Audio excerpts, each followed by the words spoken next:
Hello बच्चों, good evening. तो कल हमने क्लास अपनी क्वेश्चन नंबर 4 तक कंप्लीट कर ली थी। आज की क्लास में हम क्वेश्चन नंबर 4 से आगे के जो क्वेश्चन हैं उनको हल करेंगे। ठीक है ना। तो कल हमने चारों क्वेश्चन किए थे। अगर वो आप लोगों की समझ में आ गए हो तो आप लोग मुझे कमेंट करके क्लियर कर सकते हैं। अगर ना आए हो तो अभी मुझे आप बता सकते हैं। अगर कोई सिंगल क्वेश्चन होगा तो मैं आपके लिए उस क्वेश्चन की शॉर्ट वीडियो निकाल दूंगा। ठीक है ना। अच्छा, तो आज का जो हमारा अगला क्वेश्चन है, क्वेश्चन नंबर 5, वो क्या कह रहा है कि निम्न प्रतिरूप का अवलोकन कीजिए और रिक्त स्थान भरिए। कहने का मतलब यह है कि जो चीज उसने हमें दे रखी है, हमें उसका अवलोकन या आकलन करना है कि वो चीज क्या कह रही है और हमें क्या करना है, उसके अकॉर्डिंग अपने को क्वेश्चन करना है। इस क्वेश्चन का जो आंसर है वो इसी के अंदर है। ये चीज आपको पता है, इसका कोई लॉजिक नहीं है, इसका कोई लॉजिक तो है लेकिन इसका कोई मेथड नहीं है। ठीक है ना, नहीं इसका कोई फॉर्मूला है। तो देखो इसको करेंगे इजी वे में। अच्छा देखो, ये 11 है, वो एज इट इज कल की तरह 11 का स्क्वायर क्या होता है, 121। अब इन दो चीजों में समझने लायक चीजें हैं हमारी। अब अगर हम इन दोनों लाइनों को समझ जाएंगे तो हमारी ये लाइन भी देखो एमपीटी है और ये भी। तो इन दोनों को हल करने के लिए हमें ये दोनों चीजें समझना बहुत जरूरी है। देखो कैसे। यहाँ पे पहली बात तो ये देखो आप कितना जीरो है, एक जीरो। लेकिन इधर कितने जीरो है, दो जीरो। इधर कितना जीरो, एक जीरो। लेकिन इधर कितना, दो जीरो। मतलब एक का डबल। इधर टोटल कितना जीरो, दो जीरो। इधर कितना, दो जीरो। लेकिन इधर कितना जीरो, एक, दो, तीन और चार। इधर जीरो दो है और इधर जीरो चार है। अच्छा, तो क्या आप समझ पा रहे हैं कि इधर की साइड में तो दो गुना हो रहा है। कितना हो रहा है, दो गुना। और इधर है एक गुना। मतलब जो भी है, इधर एक गुना है जीरो की संख्या और उधर क्या है, उधर जाते ही जीरो की संख्या कैसी हो जाती है, दोगुनी हो जाती है। अब देखो इस क्वेश्चन को इसी से हल करेंगे। इधर जीरो कितनी, एक, दो, तीन। तो जैसे ही उस साइड में अपन जीरो लगाएंगे तो जीरो कैसी हो जाएंगी, डबल हो जाएंगी। डबल का मतलब इधर जीरो की संख्या तीन है तो उधर जाते ही कितनी हो जाएगी, छह हो जाएगी। लेकिन छह जीरो हमें रखनी कैसे है, आप देख पा रहे होंगे इसमें गिनती क्या है, एक बढ़ते क्रम में चल रही है। जो हमारी मतलब जो अंक है वो बढ़ते हुए क्रम में है। जैसे ही मान के चलो देखो, अब देखो गिनती बढ़ानी कहां तक है वो भी देख लो। अब ये भी तो है कि जो हमें अंक है, जैसे एक, दो, तीन, यहां तक तीन तक बढ़ी है, फिर घट गए, फिर तीन पे से दो, एक आ गया। ऐसे ही यहाँ पे एक, दो, लेकिन दो के बाद में फिर एक आ गया। इनका क्या चक्कर है, जीरो तो हमने समझ ली, इधर एक जीरो तो इधर दो है तो इधर चार, इधर तीन है तो इधर छह हो जाएंगे। लेकिन इनका क्या मतलब है अंकों का, एक, दो, तीन, फिर दो, एक। इनको समझ लो। यहाँ पे देखो, ये देखो अंकों की संख्या, एक की अंक की कितनी संख्या है, एक का अंक कितनी बार आया, दो बार। तो यहाँ पे गिनती कहां तक गई, दो तक। कहने का मतलब जो अंक है वो कहां तक आए, दो तक। यहां पर भी कितने हैं, एक के अंक, दो। तो यहां पे भी कहां तक गए, दो तक। फिर से घटा दिया, है ना। लेकिन यहां पे एक का कितना अंक है, तीन। यहां पे एक का अंक कितना है, तीन बार। तो देखो गिनती कहां तक गई, एक, दो, तीन। मतलब जितने एक एक के होंगे उतनी ही हम अंकों को बढ़ाते जाएंगे। और जैसे ही लास्ट, जैसे यहाँ पे मान के चलो एक का अंक तीन बार है तो हमने तीन तक गए, तीन से फिर घटाते लेते आएंगे एक तक। ठीक है। जैसे कि अब पहले तो ये देखो, एक, दो, तीन, चार। इसका मतलब यहां पर चार के जो अंक हैं वो कितने हैं, चार। एक के अंक कितने हैं, चार। एक के अंक कितने हैं, चार। तो अपन पहले तो चार तक अंक लिख लेंगे, जैसे कि एक, दो, तीन, चार। ये यहां तक हो गया, समझ में आ गया। अब देखो, जितने एक के अंक होंगे उतने तक अपन अंक लिख देंगे, मतलब बढ़ते क्रम में एक से शुरू करेंगे और बढ़ते जाएंगे। लेकिन जैसे ही अंकों के बराबर हम लास्ट का अंक लिखेंगे फिर वहां से घटाना शुरू करेंगे, मतलब फिर घटते क्रम में एक तक जाएंगे। जैसे कि यहाँ पर एक के अंक कितने थे, चार। तो हम चार तक गए, लेकिन अब यहां से आगे तो नहीं जा सकते क्योंकि अंक ही चार है। अब जाएंगे घटते क्रम में। कहने का मतलब अब चार है तो तीन, दो, एक। समझ में आया। अब इनके बीच में लगा दो जीरो, एक, दो, तीन, 4, 5 और 6। कितने हुए? 6। अभी हमने क्या पढ़ा था कि जितनी जीरो की संख्या इधर होंगी उधर जाते ही कैसी हो जाएंगी? डबल। इधर जीरो की संख्या 1, 2, 3, तो 1, 2, 3, 4, 5, 6 क्या डबल हुई? सर बिल्कुल हुई। तो इसका मतलब ये सॉल्व हो गया अपना। अच्छा, अब इधर आ जाओ। देखो इधर भी थोड़ा सा आप दिमाग लगाने वाली बात है।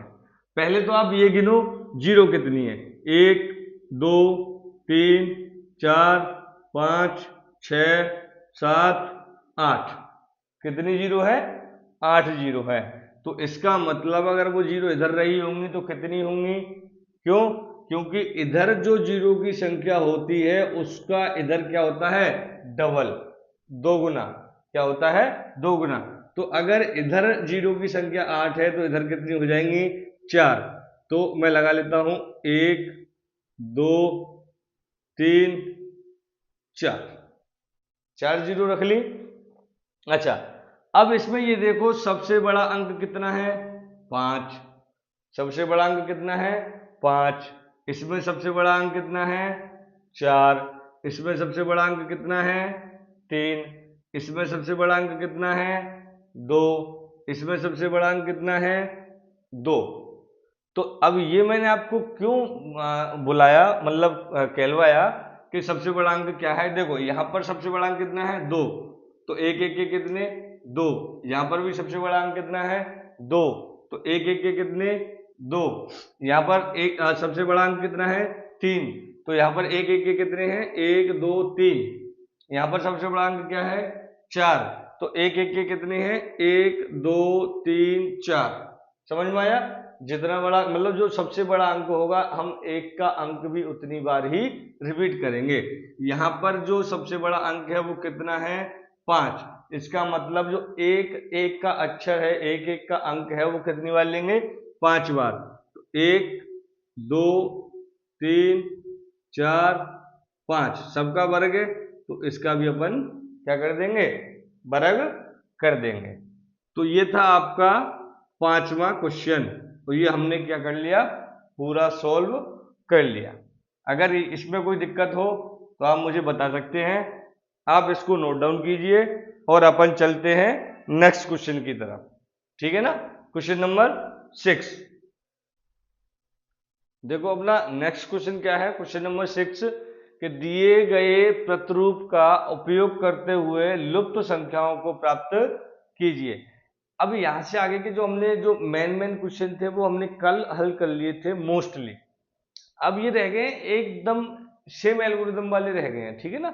जैसे अभी तुम्हारा चौथा क्वेश्चन था, 5वां था और ये 6वां। ये एक तरीके से लॉजिकल क्वेश्चन होते हैं, इनमें बस दिमाग लगाना होता है हल्का सा, उसी से ये सॉल्व हो जाता है। इसके लिए हमें कोई फॉर्मूले की जरूरत नहीं पड़ती, कोई पर्टिकुलर ऐसे नहीं है कि कोई आपको फॉर्मूला याद करना पड़े तब जाके ये क्वेश्चन हल होंगे, ऐसा कुछ नहीं है। देखो अब इसमें आपको करना क्या है वो समझो। कुछ नहीं है, इसका भी आंसर सेम इसी लाइनों में है, बस हमें दिमाग लगाना है कि कैसे इसका आंसर बनता है। ऐसे क्वेश्चन हमारे जब जाके आगे जाके जब आप तैयारी करोगे गवर्नमेंट जॉब के लिए, तब आपको ऐसे क्वेश्चन रीजनिंग में देखने को मिलेंगे। ठीक है ना? तो देखो कैसे, ये कितने का है? 1 का वर्ग। ये कितने का है? 2 का वर्ग। फिर ये कितने का है? 2 का वर्ग। और ये कितने का है? 3 का वर्ग। अच्छा, अब ये देखने लायक चाहिए कि ये 3 कैसे आया और ये 2 कैसे आया। ये थोड़ा सा इंपॉर्टेंट है, इन दो को देखते ही हम पूरे क्वेश्चन को समझ जाएंगे। देखो कैसे, 1 का गुणा 2 से करा तो 2 एकम 2, ये 2 आ गया। यहां तक समझ लो सिर्फ। ये कितने का है? 2 का, ये 3 का। तो इनका गुणा करेंगे तो 2 तिया 6, ये 6 आ गया। ऐसे ही सेम ये 3 का है, ये 4 का है, तो इन दोनों का गुणा करेंगे तो 4 तिया 12। कितना हो गया? 12। अब देखो ये 4 है, ये 5 है, अगर हम इन दोनों का गुणा करेंगे तो कितना बन जाएगा? 4 पंजे 20। कितना बन जाएगा? 4 पंजे 20। वर्ग है तो वर्ग कर देंगे। इसको भी समझेंगे, पहले इधर वाले पार्ट को समझ रहे हैं तो इसको समझ लीजिए पहले अच्छे से, है ना? देखो अभी हम क्या कर रहे हैं, इन दोनों संख्याओं का गुणा कर रहे हैं, तब जाके हमें ये तीसरी संख्या मिल रही है। 2 का गुणा 3 से करा 6 मिल गया, 3 का गुणा 4 से करा 12 मिल गया, 1 का गुणा 2 से करा 2 मिल गया। यहां तक कोई दिक्कत? ऐसे ही हमने क्या करा, 4 और 5 का गुणा कर दिया और हमें क्या मिल गया, 20 मिल गया। कितना मिल गया, 20 मिल गया। अब देखो, अब हमें ये वाली संख्या तो दे रखी है, अब हमें सेकंड संख्या नहीं मिल रही, लेकिन वही वाली बात आ गई। अगर मैं बोलूं आपसे, सपोज करो अब ये 4 संख्या है, ये 5 है, इन दोनों का गुणा करने पर हमें क्या मिला, 20। अगर मैं आपसे बोल दूं कि मान लो मैंने ये 5 हटा दिया, यहां से 5 हटा दिया, तो अगर मैं इस 4 के साथ में कौन सी संख्या का गुणा करूं जिससे 20 बन जाए, 4 का, सपोज करो ये 4 है और मुझे 20 बनाना है, तो 20 बनाने के लिए मैं 4 के साथ कौन सी संख्या का गुणा करूं जिससे 20 बन जाए। तो 4 के साथ एकमात्र ऐसा अंक है 5, जिसका 4 से गुणा करने पर हमें क्या मिल जाएगा, 20 मिल जाएगा। ऐसे ही सेम टू सेम हमें 5 है, तो क्योंकि हमें पहली और दूसरी संख्या का गुणा करना है, तब जाके हमें तीसरी संख्या मिलेगी। तो पहली संख्या 5 है, गुणा लगा लिया, दूसरी संख्या का हमें अभी नहीं पता, लेकिन हमें चाहिए कितना, 30, लेकिन हमें चाहिए कितना, 30। तो मैं 5 के साथ ऐसी कौन सी संख्या है जिसका गुणा कर दूं तो मुझे क्या मिल जाए, 30 मिल जाए। तो इसके साथ एकमात्र ऐसी संख्या है जिसका गुणा करने पर हमें क्या मिल जाएगा, 30 मिल जाएगा। और वो जो संख्या है वो कौन सी है, 6। वो कौन सी संख्या है, 6। कौन सी संख्या है, 6। जैसे ही हम 5 के साथ 6 का गुणा करेंगे तो हमें क्या मिल जाएगा, 30 मिल जाएगा। तो 5 ऑलरेडी है, अगर मैं 6 के साथ गुणा कर दूंगा तो 5 के 30 मिल जाएगा। तो वर्ग है तो हम वर्ग लगा देंगे, वर्ग है तो अपन क्या लगा देंगे, वर्ग लगा देंगे। अच्छा, इसमें अब ये तीसरी वाली संख्या ही नहीं है, सिर्फ 2 संख्या है। 2 संख्या का मतलब पहली और दूसरी, और हम अभी तक क्या करते आ रहे हैं, पहली और दूसरी संख्या का गुणा करते हैं, तब जाके हमें क्या मिल रही है, तीसरी संख्या प्राप्त हो रही है। तो देखो 6 का गुणा अगर हम 7 से करेंगे तो 6 सत्ते 42, कितना बन जाएगा, 6 सत्ते 42। वर्ग है तो वर्ग लगा लीजिए, कोई मसला ही नहीं है। अच्छा, अब क्या इधर वाला पोर्शन हो गया, इधर हमें 3 संख्या चाहिए थी, एक यहाँ पे, एक यहाँ पे और एक यहाँ पे, और हमने तीनों ले ली, तीनों प्राप्त कर ली। यहाँ पे क्या है, 20 है। अच्छा, ये मैंने मिटा दी क्या, 4 और 5 का गुणा करा तो क्या मिला, 20। 5 और 6 का गुणा करा तो क्या मिला, 30। 6 और 7 का गुणा करा तो क्या मिला, 42 मिला। तो कहने का मतलब अगर मैं इधर वाले पोर्शन की बात करूंगा तो इस वाले में एक तो मुझे 20 मिल गया, इस वाले में मुझे 6 मिल गया, और इस वाले में मुझे क्या मिल गया, 42 मिल गया। इधर वाले पोर्शन कंप्लीट हो गया। अब इधर वाले पे चलते हैं। इधर वाले में आपको कुछ नहीं करना, कुछ भी। देखो यहाँ 2 है तो ये 3 मिला, यहाँ 6 है तो इधर क्या मिला, 7 मिला, यहाँ 12 है तो इधर क्या मिला, 13 मिला, और इधर 20 है तो क्या मिला, 21 मिला, इधर 30 है तो इधर क्या मिला, 31 मिला। कहने का मतलब ये जो तीसरी संख्या है, कौन सी संख्या, तीसरी संख्या, जो तीसरी संख्या है उसमें +1 कर दो। तीसरी जो संख्या है उसमें क्या कर दो, +1 कर दो। तीसरी संख्या यहाँ पे कितनी है, 42। तीसरी संख्या यहाँ पर कितनी है, 42। तीसरी संख्या यहाँ पर कितनी है, 42, और तीसरी संख्या में +1 कर दो, तो इसका मतलब अपने को कौन सी संख्या मिल जाएगी, 43। अपने को कौन सी संख्या मिल जाएगी, 43। तो चलो इधर अपने को कौन सी संख्या मिल जाएगी, 43। वर्ग है तो वर्ग लगा दो। इसका मतलब हमें जो चौथी संख्या मिली वो कितनी मिली, 43 मिली। तो ओवरऑल मिला के हमारा जो आंसर हुआ इस वाले क्वेश्चन का वो कौन सा हुआ, पहली संख्या 20 है, दूसरी 6, तीसरी 42 और चौथी 43। यहां तक समझ में आया? अगर आप लोगों की समझ में ना आया हो तो आप लोग मुझे कमेंट करके बता सकते हैं, है ना, और मैं आपकी कमेंट का इंतजार करूंगा, ठीक है ना। यहां तक समझ में आ गया? तो अपन चलते हैं अगले क्वेश्चन पर। तो देखो अपना क्वेश्चन नंबर 7 क्या है कि योग संक्रिया किए बिना योगफल ज्ञात कीजिए। संक्रिया का मतलब है कि जो योग की जोड़ने की जो प्रोसेस होती है उसको किए बिना आपको इन तीनों का क्या करना है, योगफल। योगफल का मतलब होता है इन तीनों को जोड़ के, मतलब जैसे कि ये पूरा पहला है, इन चारों पांचों संख्याओं को जोड़ने के बाद में क्या करना है अपने को। अच्छा एक संख्या और ले लो, है ना। जैसे इसमें 5 संख्या हैं तो इनको बिना जोड़े इनका योगफल बताओ कितना होगा। जैसे ये संख्या है, इन सबको जोड़ के इसका योगफल क्या होगा, या फिर ये सारी की सारी संख्या है, इन सबको जोड़ने का योगफल क्या होगा, वो हमें बताना है, लेकिन बिना जोड़ किए। वो कैसे, वो ऐसे देखो, इसके लिए आपको या तो इसको आप फॉर्मूला समझ लो, या इसको नोट डाल के कहीं पे नोट कर लेना आपकी फेयर में, है ना। देखो क्या करते हैं, अगर जब लगातार लगातार विषम संख्या, देखो ये विषम संख्या है 1 3 5 7 9 11 13 15 16, सॉरी 15 17 19 21 23 25 27 29 31 33 35 37 39 41 ऐसे करके, है ना। कहने का मतलब जिनके लास्ट में या अंत में 0 2 4 6 8 अंक नहीं होनी चाहिए, वो सारी सारी कैसी होती है, विषम संख्याएं होती हैं, ठीक है ना। तो ये इसको या तो आप फॉर्मूला समझ लीजिए या कुछ भी, इसको नोट करके कहीं पर रख लेना, है ना, जो आपके काम आएगा ऐसे क्वेश्चनों के लिए। अच्छा इसमें क्या करते हैं कि लगातार, लगातार का मतलब है शुरू से, है ना, लगातार विषम विषम संख्याओं का जो योग होता है, योग कह लो या इसको योगफल कह लो, एक ही बात होती है, वो होती है n का वर्ग, है ना। क्या होती है, n का वर्ग। यहाँ पे अच्छा n क्या है, तो यहाँ पे n होता है अंक संख्याओं की संख्या, संख्याओं की संख्या। आप लोग मुझे कोई अगर आपकी मतलब आपको कोई भी मेरी चीज समझ नहीं आती है तो आप लोग मुझे बताएं, मैं उसको नेक्स्ट वीडियो में आपके लिए बेटर करने की कोशिश करूंगा, ठीक है ना। अच्छा कैसे, देखो संख्याओं की संख्या कहने का मतलब यहाँ पर टोटल संख्या कितनी है, 1 2 3 4 5, टोटल संख्या कितनी हुई 5, पहली बात। ये संख्या है 1 3 5 7 9, संख्याओं की संख्या मतलब टोटल, कहने का मतलब है कितनी संख्या है, कहने का मतलब ये है।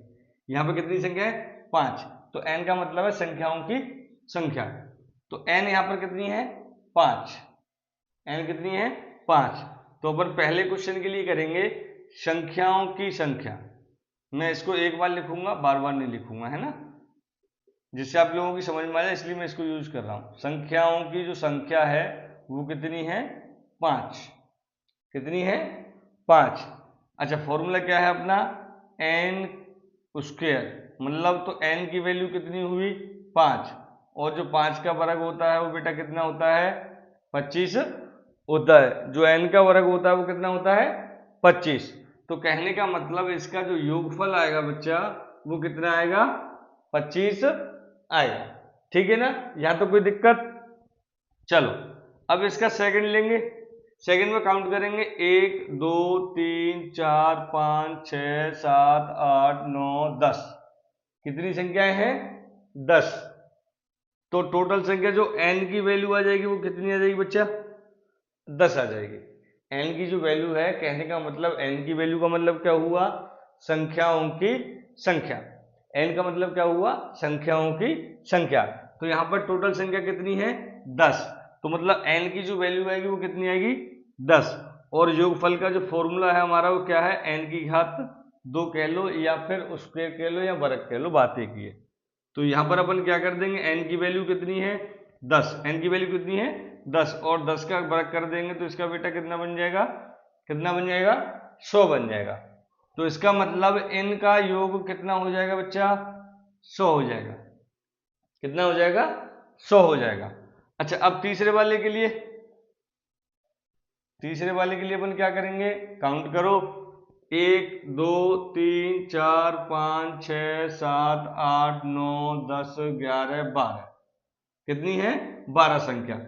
मतलब जो n की वैल्यू है वो कितनी आ जाएगी बेटा 12, n की वैल्यू कितनी हो जाएगी 12। और जो हमारा फॉर्मूला है योगफल निकालने का वो कब कितना है, n की घात 2 या फिर वर्ग बोल लो, संख्याओं का वर्ग।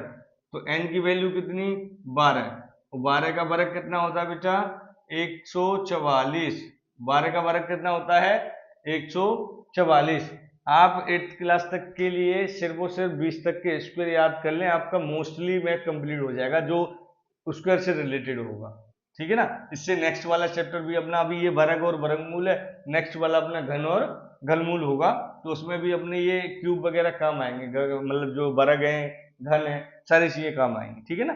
कहने का मतलब 12 का वर्ग कितना होता है बच्चा 144, तो इनका योगफल कितना हुआ बेटा 144 हुआ। चीजें समझ में आई, चीजें समझ में आई, ठीक है ना। तो ये अपना क्वेश्चन नंबर 7 कंप्लीट हुआ, ठीक है। और इसका आप स्क्रीनशॉट ले लें, फिर अपन आगे की तरफ बढ़ते हैं, ठीक है ना। क्वेश्चन नंबर 7 हो गया। अभी नेक्स्ट क्वेश्चन अपना क्वेश्चन नंबर 8 है, अभी उसको स्टार्ट करेंगे। तो बच्चा देखो अपना ये क्वेश्चन नंबर 8 है, इसका जो पहला है डायरेक्ट इसमें पॉइंट दिए गए इनको हल करेंगे। तो देखो इसका जो पहला क्वेश्चन है वो क्या कह रहा है कि 49 को 7 विषम संख्याओं के योग के रूप में लिखिए। अच्छा यहाँ पे आपको विशेष तौर पे ध्यान देना है, क्या जब भी आपको विषम संख्याओं के योग का रूप मिल जाए, क्या मिल जाए विषम संख्याओं का योग, है ना, तो आपको कुछ नहीं करना, 1 से स्टार्ट करना है और जितनी बार वो बोल दे उतनी बार उनको रिपीट करना है। लेकिन क्या एक और रिपीट नहीं करना, विषम संख्याओं, सिर्फ और सिर्फ क्या आनी चाहिए बढ़ते क्रम में विषम संख्या आनी चाहिए। जैसे कि इसने बोला है पहले वाला, पहले वाले को हम हल करेंगे, ठीक है ना, पहले वाले को ही हम हल कर रहे हैं। तो इसने क्या बोला है कि 49 को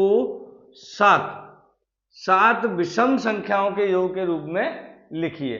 तो अपने को क्या करना है, ये अपना हो गया 49, इसको शुरू करेंगे अब लिखना, कहां से 1 से। पहली सबसे पहली विषम संख्या कौन सी मानी जाती है 1, कौन सी मानी जाती है 1।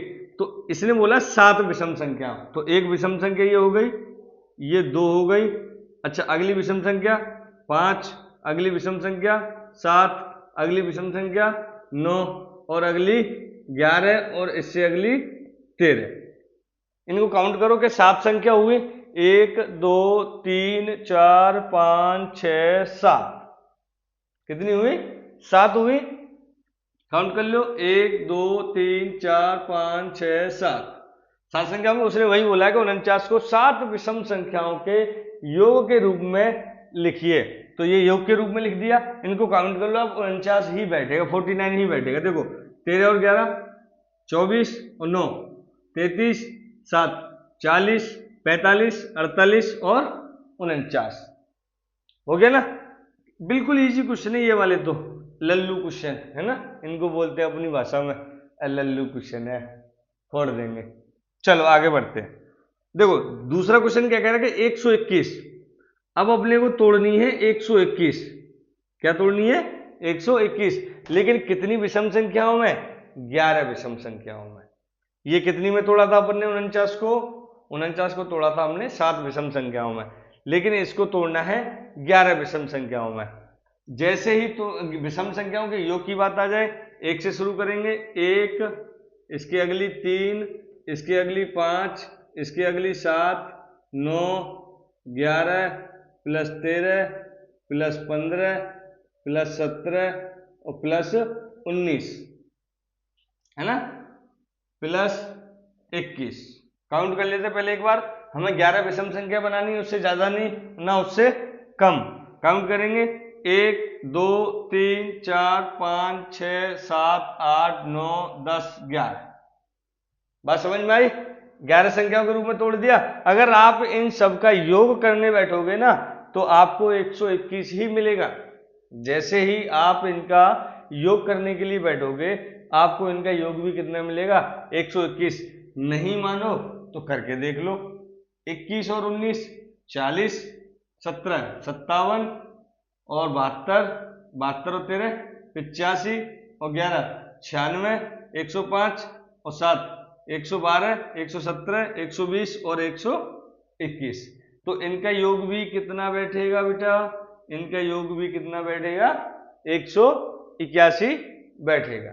ठीक है ना, क्वेश्चन का स्क्रीनशॉट ले लो, फिर अपन बढ़ते हैं आगे की तरफ। अब अपन लेंगे क्वेश्चन नंबर 9 और एक्सरसाइज 5.1 का लास्ट क्वेश्चन। देखो अपना क्वेश्चन नंबर 9 क्या कह रहा है कि निम्नलिखित संख्याओं के वर्ग के बीच में कितनी संख्याएं हैं।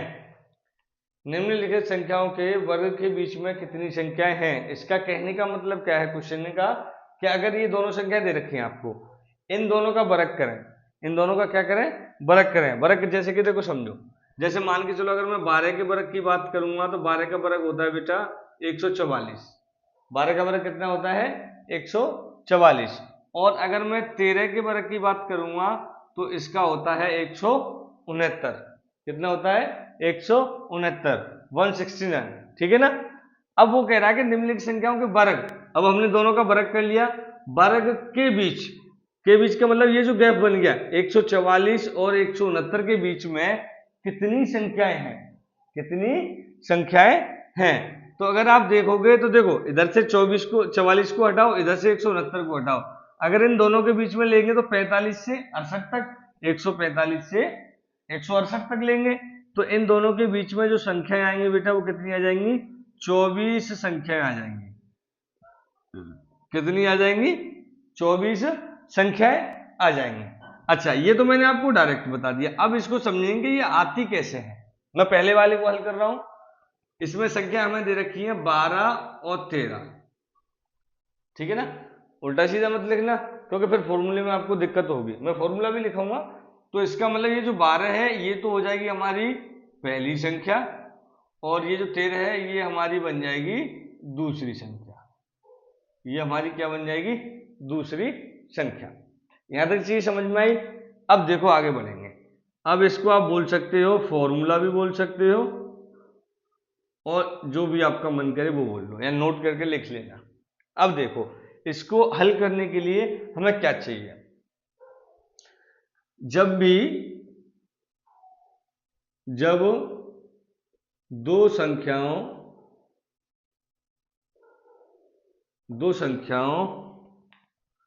के वर्ग के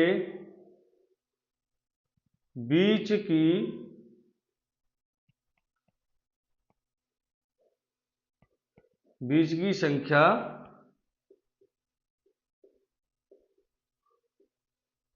निकालनी हो तो n का स्क्वायर और n+1 का स्क्वायर, ये तो बनती है संख्या।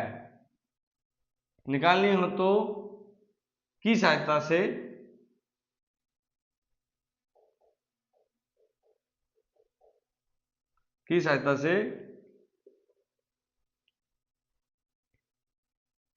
से निकाली जाती है।